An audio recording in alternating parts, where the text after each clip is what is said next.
Well, got me a start here. Got me another box from the bank, box number 004. This time they didn't have a box. They pulled them all out of another container and then filled up the box with $25 worth of pennies. That's why I'm reusing a box. A roll from a local store. They owed me 81 cents in change, and I asked for a roll of pennies, and that's the rest of the change.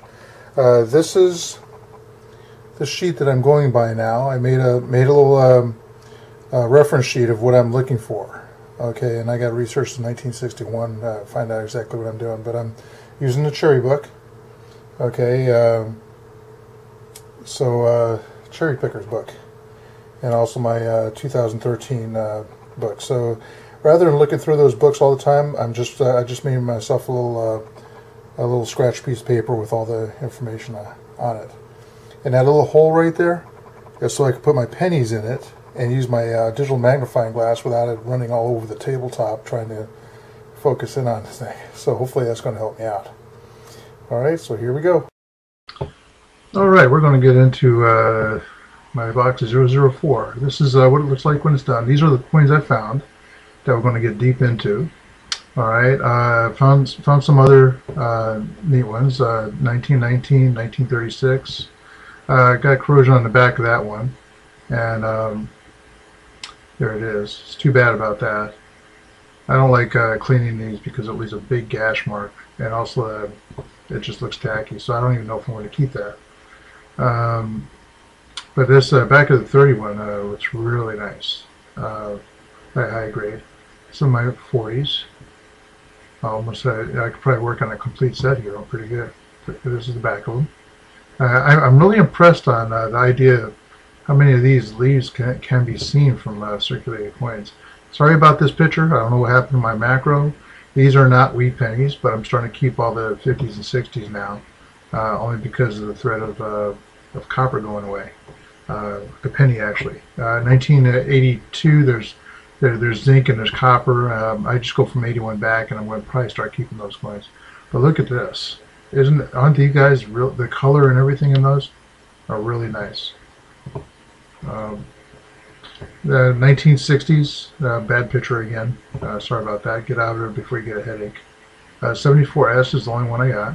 Okay, he's just going to go to my S box. I have a lot of these guys. And I think that's it. That's my box again. So let's go back to let's get into the first found one. I have a couple of these now. This is the book dated 2006. So these prices probably have changed some.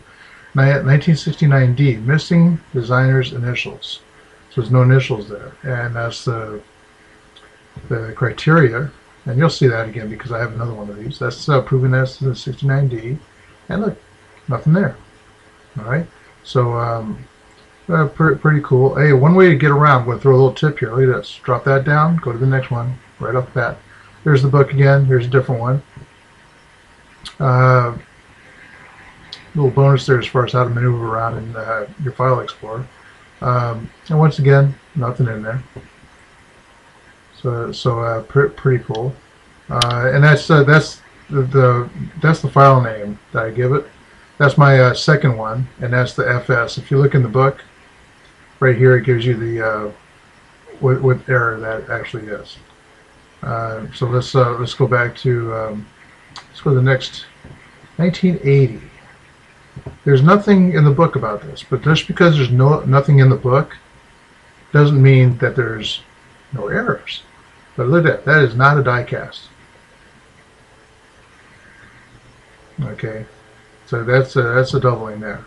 Going back to that one. Let's get out of that. Let's go down to this one. I have a couple of these now. I come across these 83 DDRs so much, and what I'm doing now is I'm going through the whole back all the way around.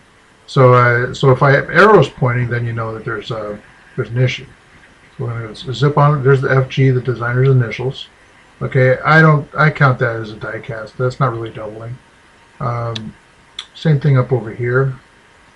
Now when you get up in this area, look at that.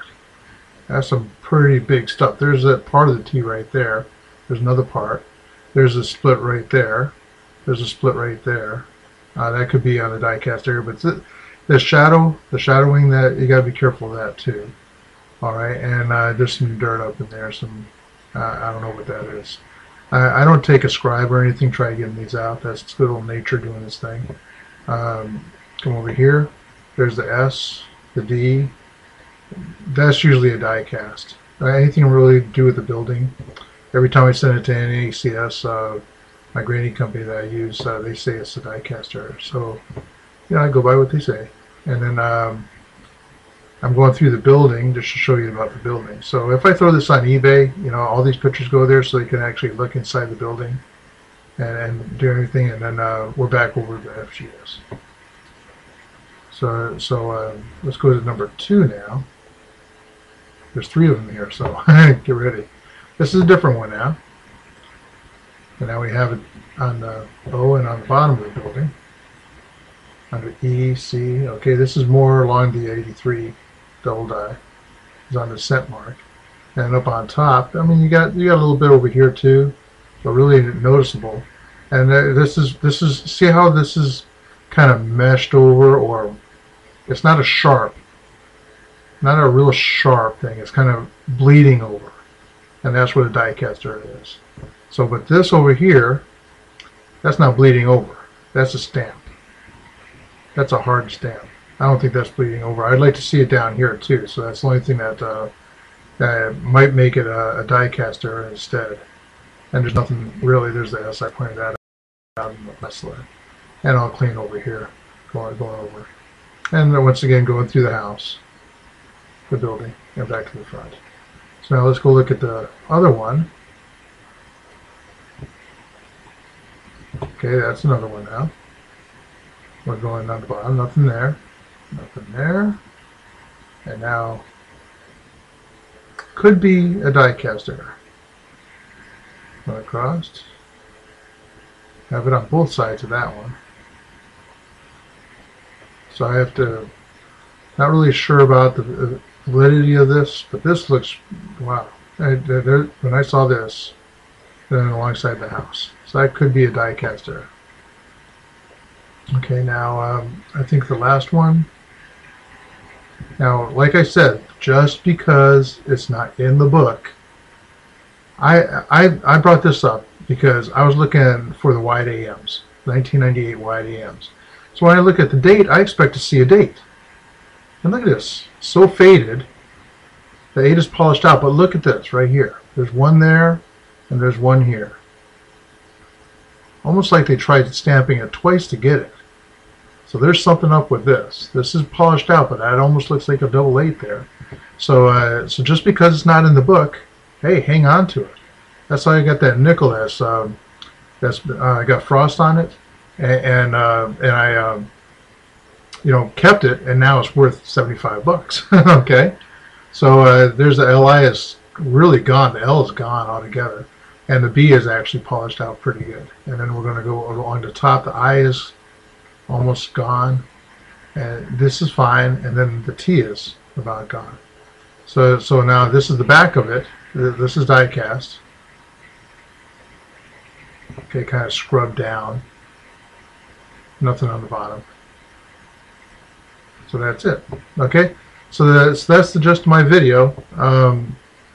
That's hey. Now, what I'm going to do now is I'm going to show you. I'm going to attach another video to show you what I'm getting ready to jump into. There are errors in the Cherry Pickers book for pennies from 1951 through 1959. So since I don't have too many proofs of them, I have been collecting 50 pennies, 1950 pennies for quite some time. That's about 5 pounds of pennies. Okay, so I'm going to start going through. This is it's Sunday. I don't get my next box from the bank, $25 penny box from the bank until Thursday night.